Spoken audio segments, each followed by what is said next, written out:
இந்திய மக்களுடைய பணத்தை இந்த 3 குடும்பத்துக்காக மோடி அரசு கொள்ளையடிக்கிறது என்று இது யூத்துக்கிட்ட இல்லாததான் இன்னைக்கு இருக்கக்கூடிய மிகப்பெரிய பாதிப்பை நான் பார்க்குறேன்.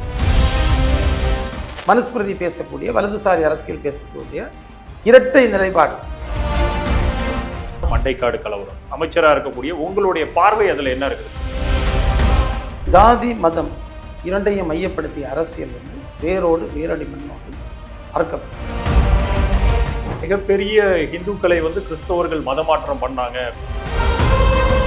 நாங்கள் மனுஸ்மிருதி காலத்தில் இந்த மங்களராக எப்படி நடத்தினோம்? ஜாதி பெருமைன்னு பிஜேபி வந்து ஒவ்வொரு ஊராக போய் ஒவ்வொரு சாதியை சார்ந்தவர்களையும் பார்த்து பேசிட்டு இருக்காங்க.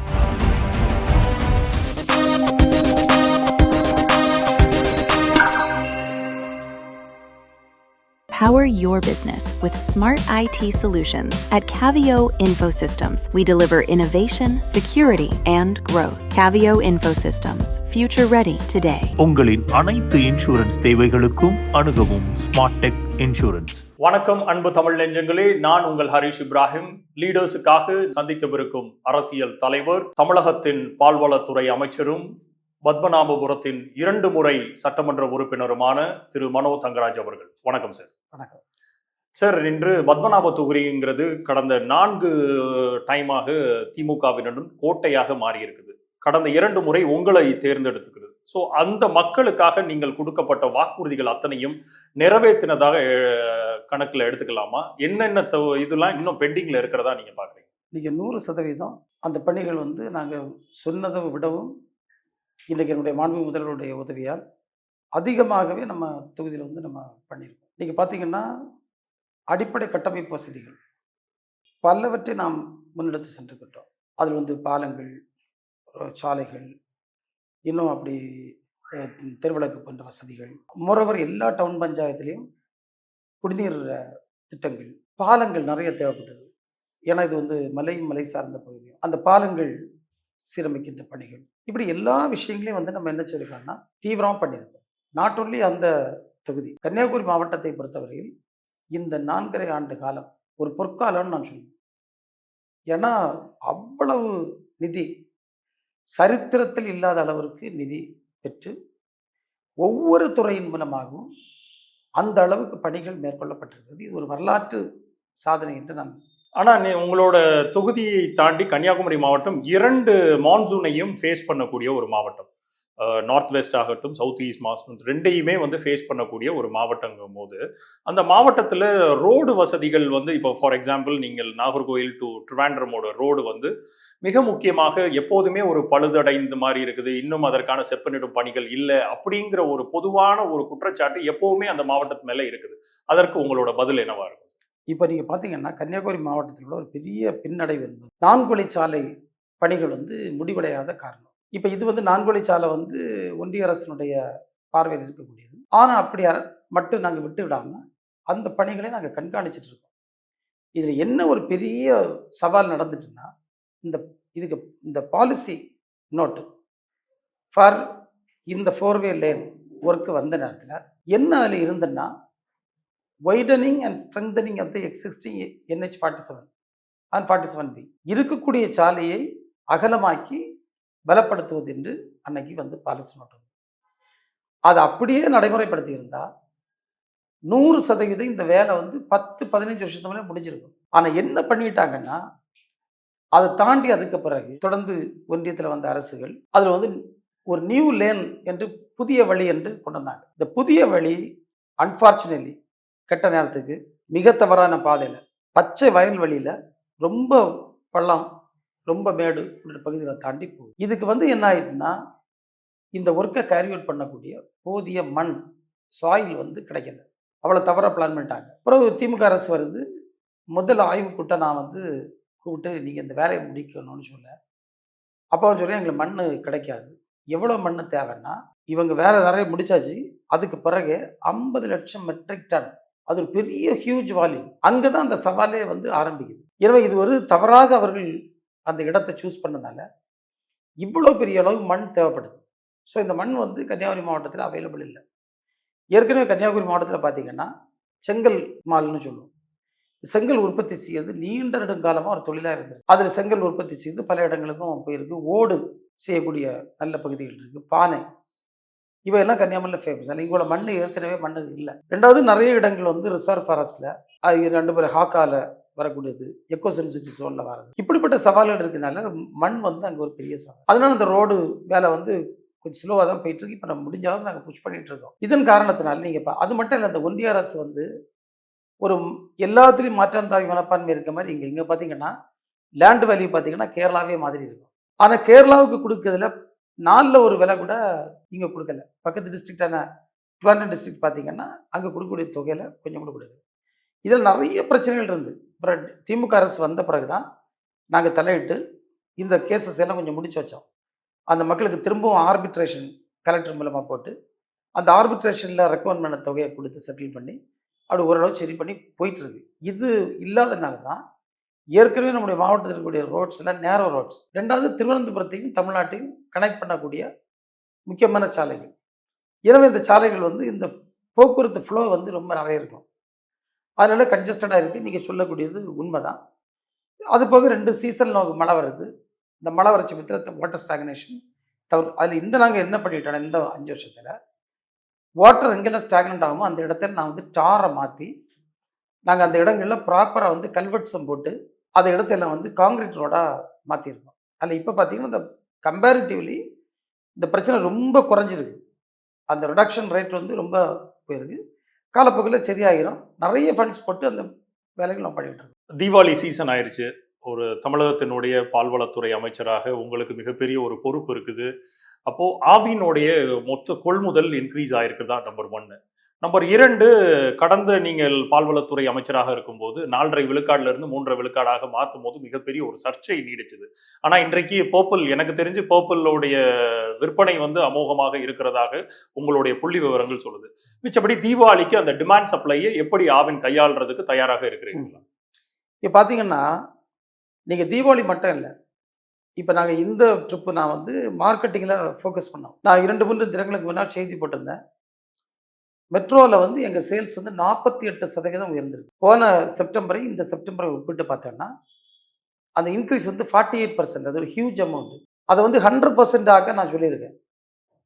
அதற்கான வியூகம் வகுத்து அதற்காக அந்த தம்பிமாருக்கு மார்க்கெட்டிங் டீம் ட்ரெயின் பண்ணி முழு முயற்சி நாங்கள் எடுத்துட்டு 100% அச்சீவ் பண்ணியிருக்கோம்.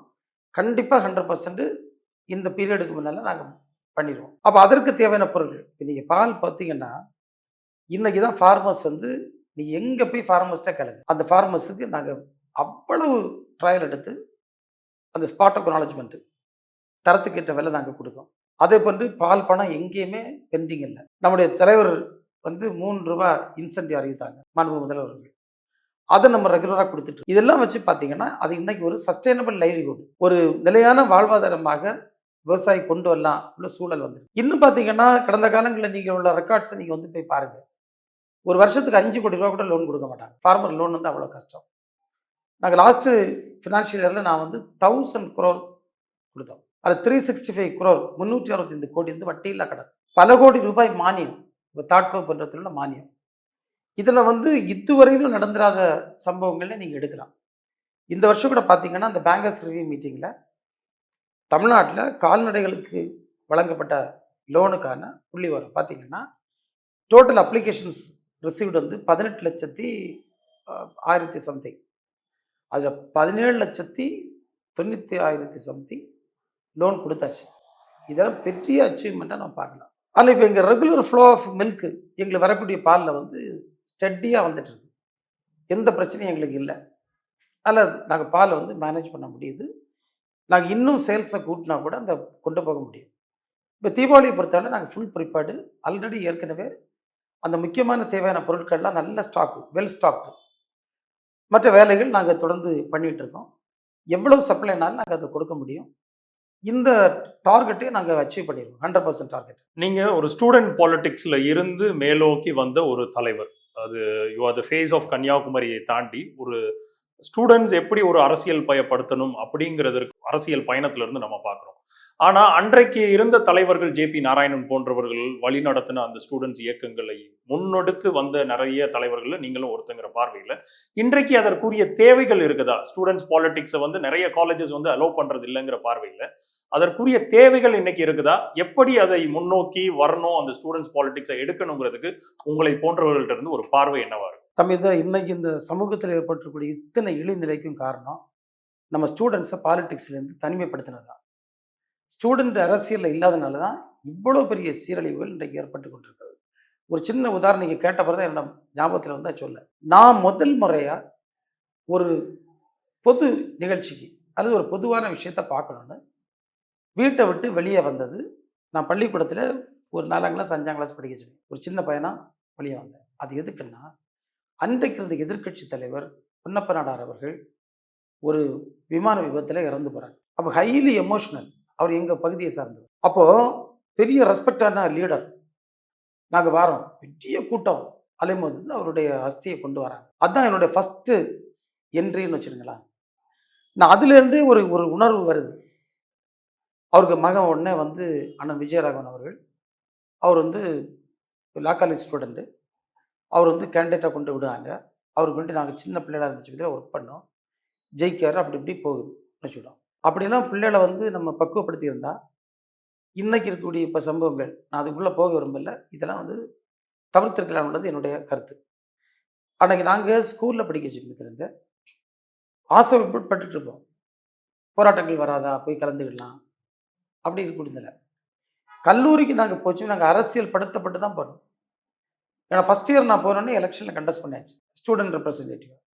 செகண்ட் இயரில் executive member, third year chairman. அன்னைக்கு பார்த்தீங்கன்னா அரசியலை கூடனா ஸ்டூடெண்ட் மூவ்மெண்ட் தான் முதல் ரோட்டுக்கு வரும். ஏன்னா எங்களுக்கு வேறு கஷ்டம் இல்லை. பொலிட்டிக்கல் பார்ட்டி அதை எடுத்து பேசி அவங்க அனௌன்ஸ் பண்ணி, அன்னைக்கு மாதிரி டிவி கிடையாது, இதே மாதிரி நமக்கு சோஷியல் மீடியா இல்லை, லெட்டர் தான் எழுதி போடணும், கூட்டம்னு, இதெல்லாம் நாளாகும். நாங்கள் இன்றைக்கி விலை கூடிச்சுன்னா இன்றைக்கி காலை பத்திரிக்கையில் பார்த்த உடனே அன்னைக்கே போய் ஸ்ட்ரைக் அடிச்சிடுவோம்.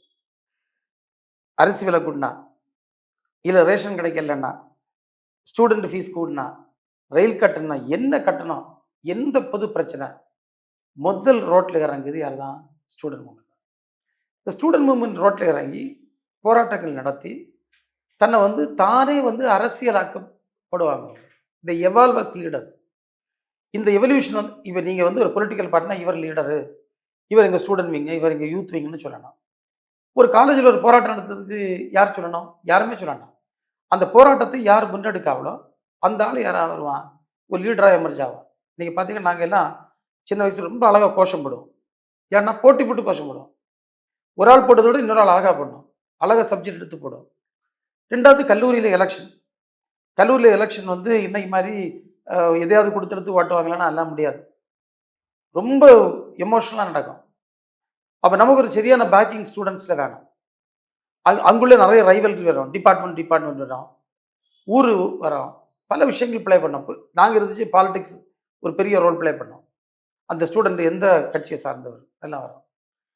அப்போ இதையெல்லாம் தாண்டி அந்த 3 இயர்ஸ் காலேஜில் முடிக்க சமயம் ஒரு முழுமையான அரசியல் தெரிஞ்ச ஒரு ஆளாக பல சித்தாந்தங்களை, பல ஐடியாஸை இப்போ நீங்கள் பார்த்தீங்கன்னா நாங்கள் வந்து இதில் கேட் மீட்டிங் போடுவோம், கமிட்டிஸ் போடுவோம்.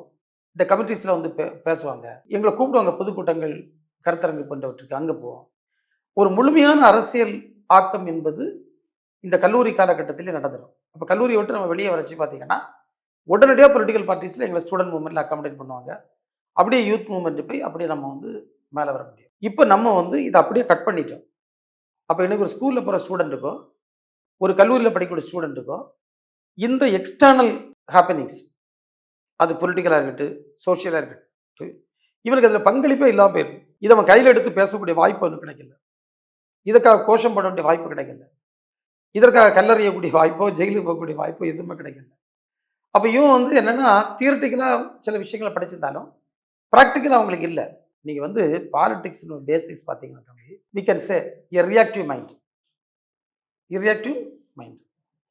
இன்னும் எத்தனை பாலிட்டிஷியன்ஸ் ரியாக்டிவ் மைண்ட் இருக்குது? இன்னும் ரியாக்டிவ் மைண்ட் இருந்தால் அதை சப்ரஸ் பண்ண சொல்லாங்க. Don't be reactive, you will enter into consequence. ஒன்று பிரச்சனை வந்துடும், நீ எதிர்த்து நிற்காத. அப்போ நீங்கள் பார்த்தீங்கன்னா இப்போ நாங்கள் பெற்றது ரியாக்டிவ் கான்ஃபரன்டேஷன். ஒரு தப்பு நடத்தினா ஏன் தப்புன்னு கேட்போம். இப்போ சின்ன விஷயம் எடுத்துங்க சார், நாங்கள் பஸ்ஸில் போவோம், சில கண்டக்டர்ஸ் வந்து ரொம்ப ரஃபாக பேசுவாங்க. நாங்கள் ஸ்டூடெண்ட்ஸ் சொன்னால் கேட்குறோம், என்ன நீ அப்படி பேசுகிறேன்னு கேட்போம். ஒரு வயசான அம்மாட்ட நம்ம பேசியிருப்பான், ஏன் பேசுகிறேன்னு கேட்போம். ரியாக்டிவ் ரியாக்ட் பண்ணும், கான்ஃபரன்டேஷனுக்கு போகிறோம். இதுக்கு விளைவு வந்து சிலச்சி என்ன எங்களை கொண்டு போலீஸ் ஸ்டேஷனில் விட்டுறோம். அதை பற்றி பிரச்சனை இல்லை. இப்படி சின்ன விஷயங்களை கூட அன்னைக்கு தட்டி கேட்கக்கூடிய, எதிர்த்து நிற்கக்கூடிய பக்குவத்தை, பின்விளைவை பற்றி பயப்படாமல் நிற்கக்கூடிய பக்குவத்தை நான் அன்னைக்கு தந்தது. இந்த 3 இன்னைக்கு இல்லை. எதிர்த்து நிற்கக்கூடிய இல்லை, தட்டிக்கக்கூடிய மனதில் வரல, கான்சிக்வன்ஸ் வந்தால் ஃபேஸ் பண்ணலாம்ல கரேஜ் இன்னைக்கு இல்லை. இது யூத்துக்கிட்ட இல்லாததான் இன்னைக்கு இருக்கக்கூடிய மிகப்பெரிய பாதிப்பாக நான் பார்க்குறேன். அதில் ஸ்டூடெண்ட் மூவ்மெண்ட் வந்து போகிறது வந்து ஒரு மிகப்பெரிய தவறு. அது ஒரு ஜென்ரேஷனே இன்னைக்கு பாலிடிக்ஸ்லேருந்து அந்நியப்படுத்திட்டு, ஒரு தலைமுறை இளைஞர்களை அரசியலிருந்து இன்றைக்கு இது அந்நியப்படுத்தி இருக்கிறது என்பது என்னுடைய கருத்து. கன்னியாகுமரி மாவட்டத்தினுடைய மிக முக்கியமான ஒரு பழைய ஹிஸ்டரின்னு எடுத்துக்கிட்டோம்னா மண்டைக்காடு கலவரம். அந்த அந்த ஆறுன பொண்ணை போய் நம்ம இப்போ கீறுறதுக்குரிய வேலை இல்லைன்னா கூட அதுல நடந்த ஒரு காஸ்ட் போலரைசேஷனை 40 வருடங்கள் தாண்டினதுக்கு அப்புறம் கூட இன்னும் அந்த மாவட்டத்தினுடைய மிக முக்கியமாக அதை ஒரு கையாக எடுத்து அதை வைத்து அரசியல் பண்ணுங்கிறத ஒரு சில கட்சிகள் பண்றதா பாக்குறோம். நெருப்பு வந்து இன்னும் அணையாம வச்சுட்டு பல தலைவர்களையும் உருவாக்கி இருக்கிறதுக்கு அந்த ஒரு காஸ்ட் போலரைசேஷனுக்கு மூலியமாக நடந்த கலவரம் ஒரு காரணமாக இருக்குது.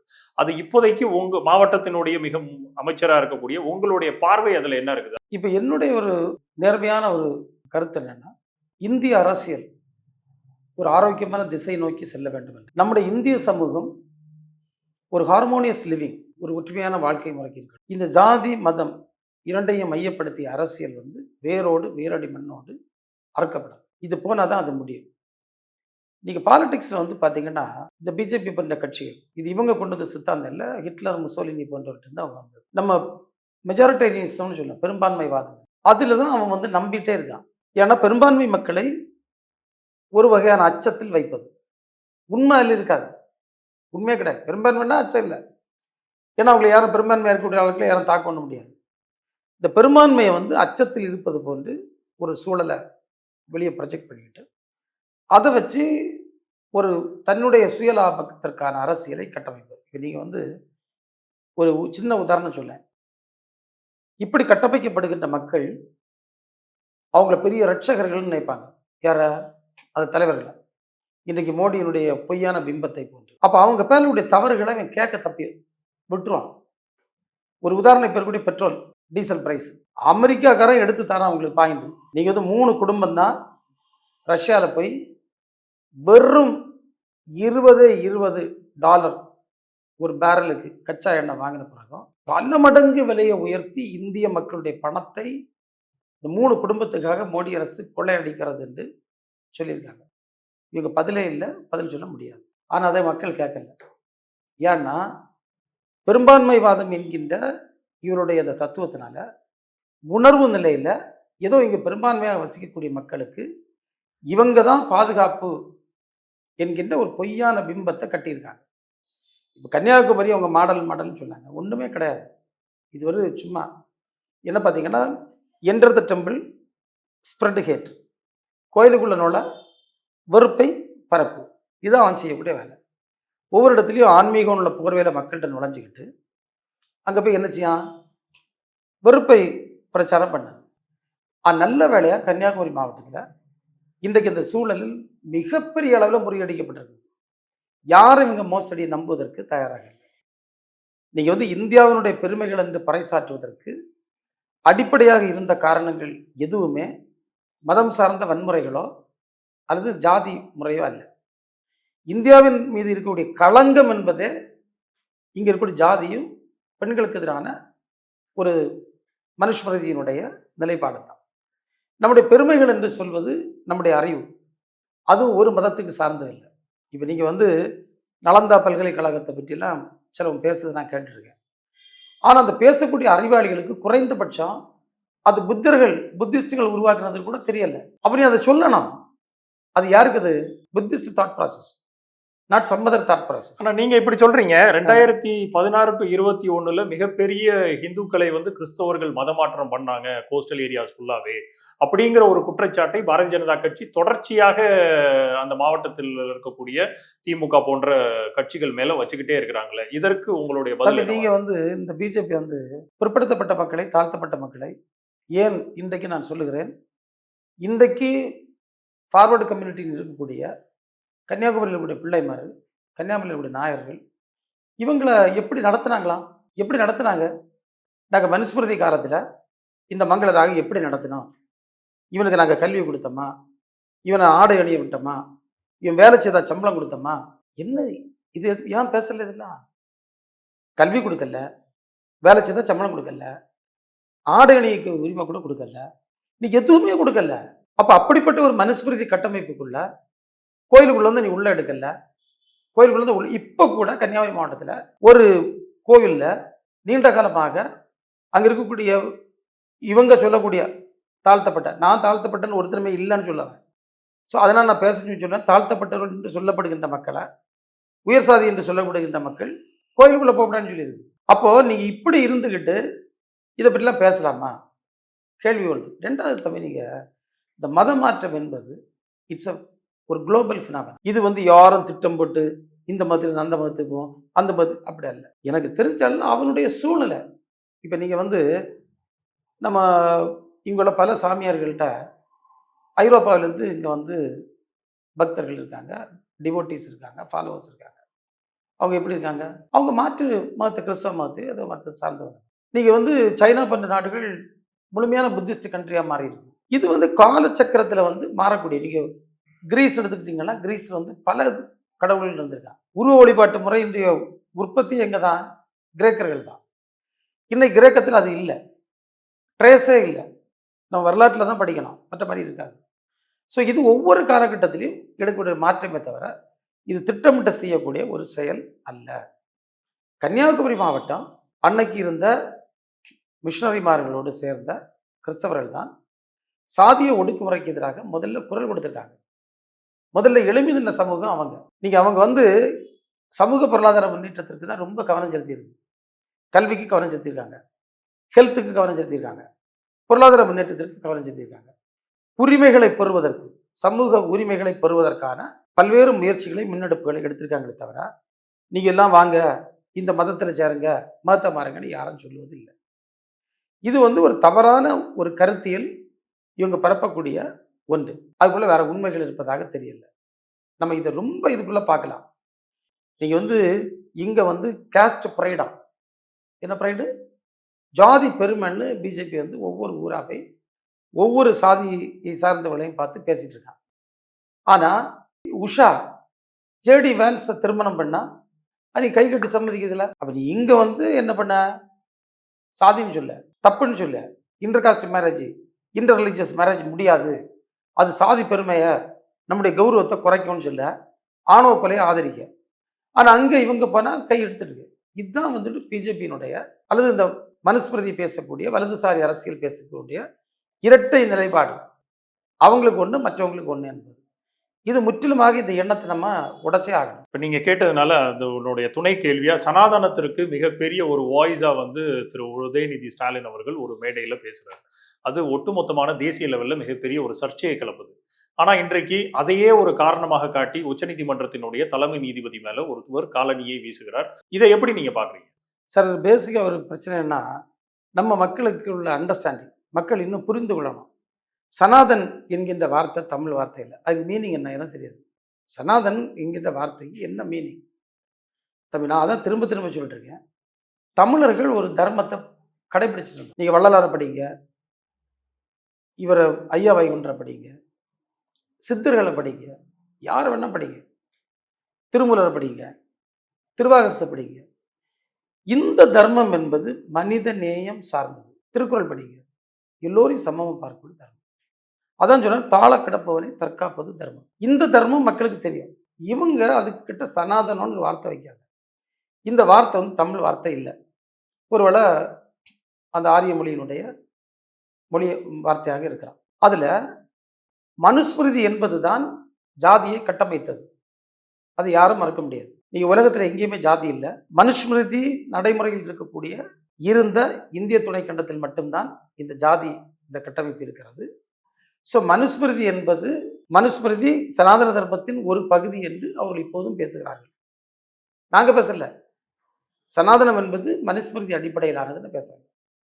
அப்போ திமுக அடிப்படையாகவே ஜாதி ஏற்றத்தாழ்வுகளை ஒழிக்க வேண்டும், ஆண் பெண் ஏற்றத்தாழ்வுகளை ஒழிக்க வேண்டும், பொருளாதார ஏற்றத்தாழ்வுகளை சமன்படுத்த வேண்டும் என்ற சோசியலிஸ்ட் சித்தாந்தத்தை அடிப்படையாக கொண்ட அமைப்பு. அப்போ நாங்கள் சாதிய கட்டமைப்பு ஒழிப்போன்னு தானே சொல்லுவோம். ஒழிச்சு ஆகணும்ல, அதனை கோட்பாடு. அதைத்தான் அவர் சொன்னார். அதை இவங்க அதுக்கு தவறான அர்த்தம் கொடுத்து அப்படி சொல்லிட்டாரு, இப்படி சொல்லிட்டாரு, உணர்வுகளை பின்படுத்தினார். நீங்கள் ஒரு சாதாரண ஒரு ஏழைக்கு உணர்வு சாதி ஒழியணும் இல்லையா? சாதிய கட்டமைப்பு இருக்கக்கூடாது என்பது இல்லையா? எல்லோரும் சமமாக வாழ வேண்டும் என்ற எண்ணம் அந்த ஏழைக்கு இல்லையா? அவன் தான் வருத்தத்தில் நிற்கான். கோயிலுக்குள்ளே இவன் வெளிதான் நிற்கான். பல இடங்கள் அவனுக்கு பல்வேறு பிரச்சனைகள் இருக்குதா. ஆனால் தெரியாத ஒரு வார்த்தையை சொல்லி, அந்த வார்த்தைக்குள்ள ஒரு புனிதம் இருப்பது போன்று ஒன்றை சொல்லி, அதுக்கு யாராவது பிஜேபிக்காரன் இந்த சனாதனம் என்ற வார்த்தைக்கு என்ன அர்த்தம்ல விளக்குறாங்க இருக்காது. இது சமஸ்கிருதத்தில் வார்த்தை, இதுக்கான தமிழ் அர்த்தம் இது இந்த சொல்லி இருக்க புரிய வச்சாங்களா? இல்லை நாங்கள் கடைபிடிச்ச தர்மத்தை நீங்கள் ஏற்றுக்கிட்டீங்களா? வாடிய பயிரை கண்ட போதெல்லாம் வாடினேன்னு சொல்லாரு வள்ளலார். பயிர் வாடினாலே அவர் சங்கடப்பட்டாராம். அவர் மனுஷன் வாடினதை எப்படி எடுத்திருப்பாரு? சொல்லல. நீங்கள் வாடுவதற்கான வழிகளைத்தான் நீங்கள் பண்ணிட்டு இருக்கீங்க. நீங்கள் டீசல் விலையை எப்படி கூட்டுதியா, பெட்ரோல் விலையை எப்படி கூட்டுதியா, இப்படி கொள்ளை அடித்து ஒரு முதலாளிகிட்ட இங்கே கொடுக்குதுன்னா நீங்கள் பயிரை வாட வைக்கிறீங்க. ஏழை எளிய மக்களுடைய உழைப்பை சுரண்டுகின்ற ஒரு கூட்டமாக இன்றைக்கு பாஜகவுடைய கொள்கைகள் இருக்கிறது. உச்சநீதிமன்றத்தினுடைய தலைமை நீதிபதி மேல ஒருவர் காலணியை வீசுகிறார். அதற்கு பின்னாடியும் இந்த சனாதனம் தான் இருக்கிறது அப்படிங்கிறது ஒரு பொதுவான திருப்பி ஒரு மிகப்பெரிய ஒரு குளோபல் டிபேட்டா இந்தியா ஃபுல்லாவும் ஒரு மிகப்பெரிய ஒரு சர்ச்சையை கிளப்பி இருக்குது. விளிம்பு நிலை மக்களுக்கு எதிராக ஒரு நீதிபதி வந்திருக்கிறார். அவருடைய ஒவ்வொரு சட்டங்களும் அவர் ஏற்றக்கூடிய ஒவ்வொரு ஆணைகளுமே இந்த சனாதனத்துக்கு கேள்வி எழுப்புற மாதிரி இருக்கிறதா ஒரு பார்வை நிலவுது. அதை பத்தி உங்களுடைய பார்வை சார்? நீங்கள் இதை பற்றி மோடி நீலி கண்ணீர் வடிச்சிருக்காரு. கவாய் மீது வீசியது தவறுன்னு. உங்கள் சித்தாந்தம் தானே வீச வச்சது. நீங்கள் பேசுகின்ற அந்த சித்தாந்தம் தானே வீசவே வச்சது. இப்போ உண்மையிலே நான் சொல்லேன், எனக்கு அவர் கவாய் மீது ஒரு பெரிய மரியாதை அன்னைக்கு வந்தது. அவர் சொல்லியிருக்காரு, இந்த மிரட்டல்களுக்கு நான் அஞ்ச மாட்டேன், இதை பொருட்படுத்த மாட்டேன், பெரிய விஷயம் பொருட்படுத்த மாட்டேன். இது இதனால் நான் நான் ஒரு ட்ரூ செக்குலரிஸ்ட், நான் மதசார்பற்ற கொள்கையில் தெளிவானவன், நான் இதுக்கெல்லாம் பயப்பட மாட்டேன்னு சொல்லியிருந்தேன். இந்தியா ஒரு செக்குலர் டெமோக்ரஸி.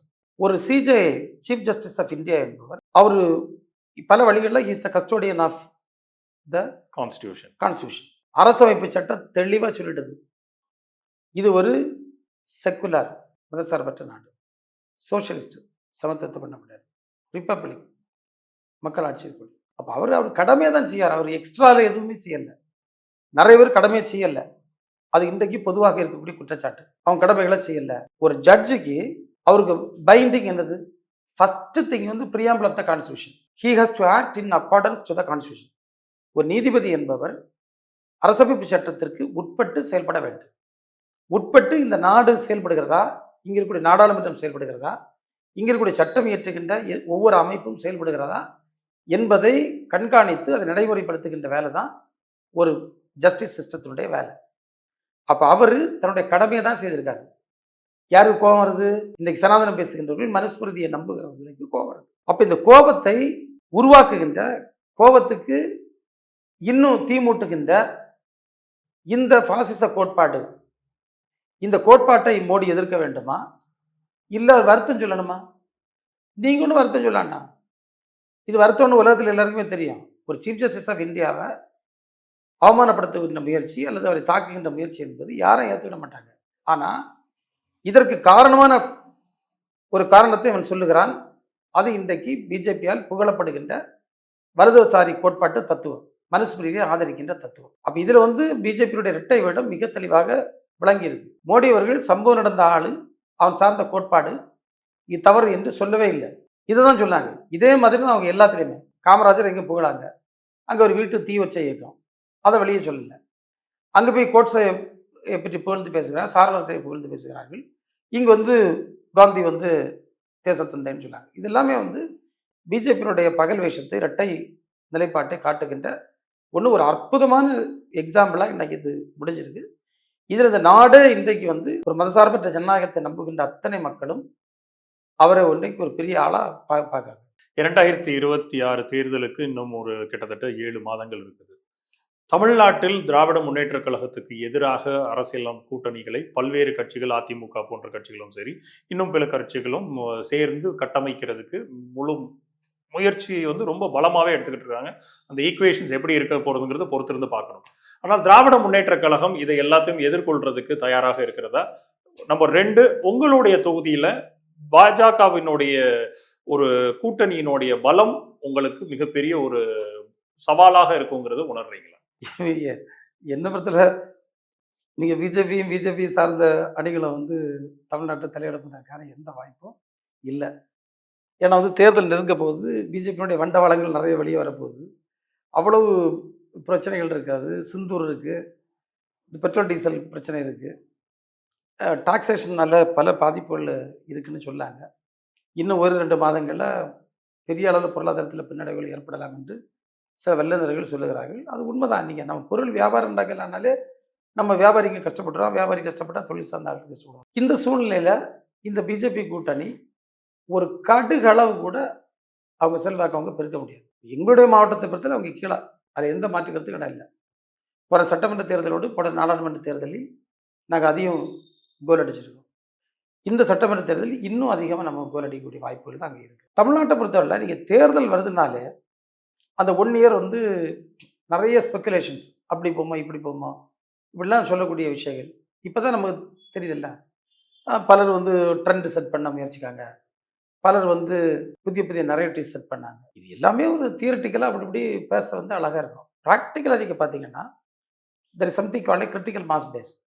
இந்த திமுகவினுடைய ஒரு ஒரு கிரிட்டிக்கலாக எந்த சூழ்நிலையும் எங்களுடைய மாஸ் பேஸ் என்பது எந்த சூழ்நிலையும் கொஞ்சம் கூட அசைஞ்ச மாதிரி யாராலையும் சொல்ல முடியாது.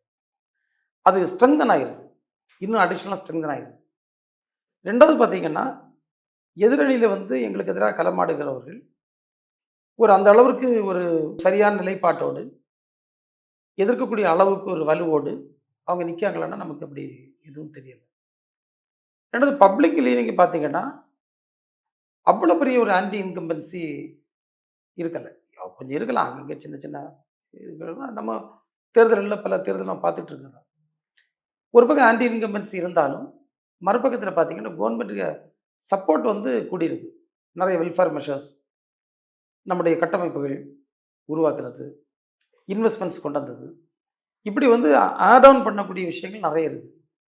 ஸோ இவற்றெல்லாம் வச்சு பார்க்க சமயத்தில் திமுக எந்த ஒரு நெருக்கடியும் இல்லை என்பது தான் என்னுடைய கருத்து. லீடர்ஸினுடைய கடைசி ஒரு கேள்வி, உங்களுடைய ஃபேவரட் லீடர் யாரு, எதனால்? இப்போ நாங்கள் ஸ்டூடெண்ட் மூவ்மெண்ட்டில் இருந்துச்சுவையும் உண்மையை சொன்னாங்க, பெருந்தலைவர் காமராஜரை பின்பற்றி பொது வாழ்க்கைக்கு வந்தோம். ஏன்னா கன்னியாகுமரி டிஸ்ட்ரிக்டில் காமராஜர்னா அவ்வளோ ஒரு போற்றத்தக்க தலைவர்.